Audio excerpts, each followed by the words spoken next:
BC రిజర్వేషన్ల అంశంపై హైకోర్టులో పిటిషనర్ తరపు న్యాయవాదులు విక్రమ్ రెడ్డి, మయూర్ రెడ్డి బలమైన వాదనలు వినిపించారు. జీవో ద్వారా చట్టాలను సవరించడం ఎలా కుదురుతుంది అని, చట్టాల సవరణ శాసన వ్యవస్థ ద్వారా మాత్రమే జరగాలన్నారు. ఎన్నికలు పంచాయతీరాజ్ చట్టం ప్రకారమే జరగాలని పిటిషనర్ అడ్వకేట్ వాదించారు. జీవో ద్వారా చట్టంలో సవరణలు చేసినట్లు పేర్కొనడం సరికాదన్నారు. మొత్తం 4 అంశాల ఆధారంగా జీవో నంబర్ 9ను ఛాలెంజ్ చేస్తున్నామని ధర్మాసనానికి తెలిపారు పిటిషనర్లు. రిజర్వేషన్లు పెంచుకునే అధికారం ప్రభుత్వానికి ఉన్నా 50% మించరాదన్నారు. ఆగస్టు 31న రాష్ట్రంలోని 2 చట్టసభల్లో బీసీ రిజర్వేషన్ బిల్లు ఆమోదం పొందిందని, బిల్లు ఇంకా చట్టంగా మారలేదని కోర్టుకు తెలిపారు. ఈ క్రమంలోనే గవర్నర్ దగ్గర బిల్లు పెండింగ్ లో ఉందా అని ధర్మాసనం ప్రశ్నించగా అవునని సమాధానమిచ్చారు. ప్రస్తుతం బీసీ రిజర్వేషన్లపై ఇచ్చిన జీవో నంబర్ 9తో పాటు జీవో నంబర్ 41ను కూడా తాము ఛాలెంజ్ చేస్తున్నామన్నారు పిటిషనర్ తరపు న్యాయవాదులు. ఒకవేళ బిల్లు చట్టంగా మారినా సరే రిజర్వేషన్లు 50% దాటకూడదన్నారు. మహారాష్ట్రలో కూడా ఇదే తరహాలో అక్కడి ప్రభుత్వం ఒక చట్టం పాస్ చేసిందని, ఆ సమయంలో ప్రభుత్వం తీసుకొచ్చిన చట్టాన్ని సుప్రీంకోర్టు కొట్టేసిందని గుర్తు చేశారు. బీసీ డెడికేషన్ కమిషన్ ఇచ్చిన రిపోర్ట్ను ప్రభుత్వం వేసిన 1 మ్యాన్ కమిషన్ కూడా ఇంకా బహిర్గతం చేయలేదని పిటిషనర్ తరపు లాయర్ కోర్టుకు విన్నవించారు. ఎస్సీ ఎస్టీలకు ఇచ్చే రిజర్వేషన్లు మాత్రమే రాజ్యాంగబద్ధమైందన్నారు. కానీ బీసీ రిజర్వేషన్ల విషయంలో రాజ్యాంగపరమైన తప్పనిసరి ఏమీ లేదన్నారు. అసాధారణ పరిస్థితుల్లో మాత్రమే రిజర్వేషన్లు పెంచడానికి అవకాశం ఉంటుందంటున్నారు. మా ప్రిన్సిపల్ కరెస్పాండెంట్ ప్రణీత మరింత సమాచారం అందిస్తారు. ప్రణీత, బీసీ రిజర్వేషన్ల విషయంలో హైకోర్టులో పిటిషనర్ తరపు న్యాయవాదులు చాలా గట్టిగానే వాదనలు వినిపించినట్లు తెలుస్తోంది. అంటే వాళ్ళు వినిపించిన వాదనలు ఏవైతే ఉన్నాయో అవి రేపటి హియరింగ్ కి ఎలా రిఫ్లెక్ట్ అవ్వబోతున్నాయి అంటారు? సో అదే అంశాన్ని మాట్లాడేందుకు మనతో ఇదే కేసులో ఇంప్లీడ్ పిటిషన్ దాఖలు చేసినటువంటి ఆర్ కృష్ణ తరపు అడ్వకేట్ రవీందర్ మనతో ఉన్నారు. సార్, ఈరోజు మొత్తం మార్నింగ్ అంతా కూడా పిటిషనర్ తరపు ఆర్గ్యుమెంట్స్ విన్నాము. సో దానికి కౌంటర్గా ప్రభుత్వం తరపు ఆర్గ్యుమెంట్స్ ఏంటి, అసలు అభిషేక్ సింఘ్వి గారు చెప్పినటువంటి అంశాలు ఏంటో ఒక 6 గ్రౌండ్స్ని ఆయన చెప్పాడు కదా. సో ఏ అంశాలను ఆయన ప్రస్తావించారు? ఇవాళ మార్నింగ్ నుంచి ఈవినింగ్ వరకు ఈ కోర్టులో రిజర్వేషన్కి సంబంధించి 42% రిజర్వేషన్ పంచాయతీరాజ్ ఎలక్షన్ సంబంధించి జరిగినటువంటి ఆర్గ్యుమెంట్స్లో పిటిషనర్ తరఫు న్యాయవాదులు చేసినటువంటి సబ్మిషన్స్ పర్టికులర్లీ 50% అనేది సీలింగ్, దానిపైన క్యాప్ ఉంది, ఇది మోర్ దాన్ 50% రిజర్వేషన్ ఇవ్వడానికి లేదంటూ వాదనలు సబ్మిట్ చేశారు. అయితే అదే విధంగా ట్రిపుల్ టెస్ట్ అనేటటువంటి మెథడాలజీ ఉంది, అది ఫాలో కాకుండా ఈ యొక్క రిజర్వేషన్ ఇచ్చిందన్నారు.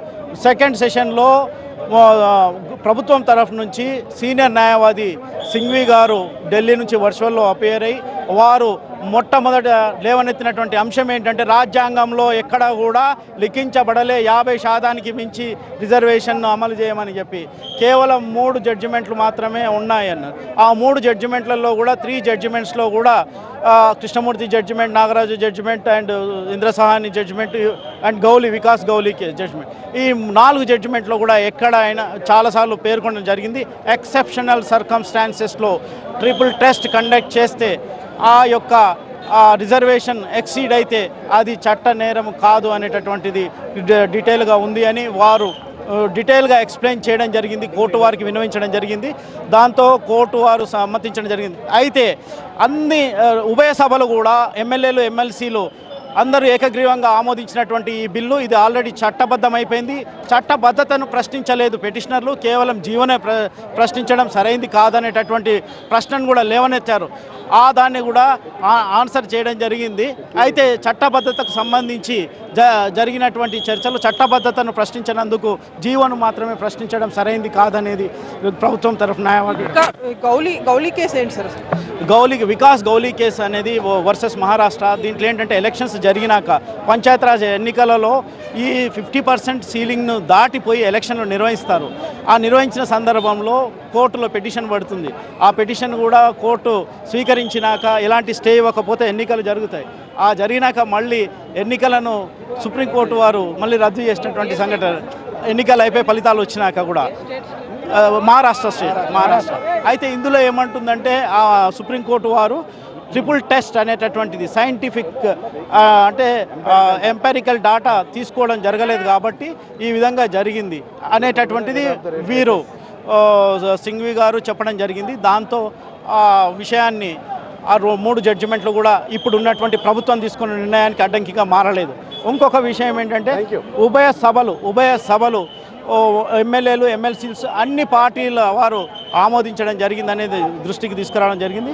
అయితే శాసనసభ్యులు ఏ పార్టీ వాళ్ళైనా ఏ కులం వాళ్ళైనా అందరూ ముక్తకంఠంతో ఏకగ్రీవంగా ఆమోదించడం జరిగింది. కాబట్టి బీసీల యొక్క అభ్యున్నతికి పాటుపడ్డ అందరు ఎమ్మెల్యేలకు కూడా ప్రత్యేక ధన్యవాదాలు. అదేవిధంగా ఇక్కడ హైకోర్టులో విన్నటువంటి ఈ కేసును సుదీర్ఘమైనటువంటి చర్చలను విన్నటువంటి న్యాయమూర్తులకు కూడా ప్రత్యేక ధన్యవాదాలు బీసీ సంఘాల తరఫున. ఇప్పుడు రాష్ట్రానికి సంబంధించి ట్రిపుల్ టెస్ట్ చేసిందా అంటే దానికి సంబంధించి ఏం చెప్పారు? దానికి సంబంధించి ఎంపెరికల్ డాటా ఏదైతే ఉందో అంటే ఆ డాటా ఇంటింటికి వెళ్ళి జరిగినటువంటి సర్వే గురించి చాలా కూలంకషంగా వివరించడం జరిగింది. ప్లస్ వాళ్ళ ఆర్థిక స్థితిగతులు, సామాజిక స్థితిగతులు, ప్రస్తుతం ఉన్నటువంటి రాజకీయ స్థితిగతులు, వాళ్ళ జీవన ప్రమాణాలు ఏ విధంగా వెనుకబడి ఉన్నాయి, కారణాలు ఏంటి, రాజకీయానికి ఎందుకు దూరంగా ఉన్నారు, ఈ అనేకమైనటువంటి అంశాల మీద జరిగినటువంటి విషయాన్ని వారు కూలంకషంగా వివరించడం జరిగింది. 4 క్వశ్చన్స్ గవర్నమెంట్కి హైకోర్టు వేశారు కదా, ఆ క్వశ్చన్స్ ఏంటివి, దానికి ఏం ఆన్సర్స్ చెప్పి? ఇంపార్టెంట్ క్వశ్చన్ ఏంటంటే గవర్నర్ గారి ఆమోదం లేదు, ఎట్లా చట్టబద్ధత అవుతుంది? గవర్నర్ గారి ఆమోదం లేనప్పుడు చట్టబద్ధత ఎట్లా వస్తుంది అనేటటువంటి ప్రశ్న ఉత్పన్నమైంది కోర్టు వారి నుంచి. అయితే గవర్నర్ గారి యొక్క ఆమోదము లేకపోతే 3 నెలల పాటు బిల్లును ఆమోదించకుండా గవర్నర్ గారు తన వద్ద పెట్టుకుంటే ఆ బిల్లులో ఆమోదం పొందినట్లే అని చెప్పి సుప్రీంకోర్టు వారు ఇచ్చినటువంటి జడ్జిమెంట్ను ఉటంకించడం జరిగింది. సో ఆ సుప్రీంకోర్టు వారు లో ఇచ్చిన జడ్జిమెంట్ ఏంటంటే Madras versus governor, state of governor, అక్కడ బిల్లులు పెండింగ్ పెట్టుకొని చాలా కాలంగా ఆ బిల్లులను ఆమోదించకపోతే కోర్టు వారి దగ్గరికి వెళ్తే సుప్రీంకోర్టు ఇచ్చిన జడ్జిమెంట్ ఏంటంటే ఆ బిల్లులు ఆమోదించకుండా నెలకు పైనగా పెట్టుకొని 3 నెలల పాటు అట్లాగా పెట్టుకుంటే ఆ బిల్లులు ఆమోదించబడినట్లే అని ఆ యొక్క జడ్జిమెంట్ సారాంశం. సో అందులో ఆ వివరంగా అది చెప్పడం జరిగింది.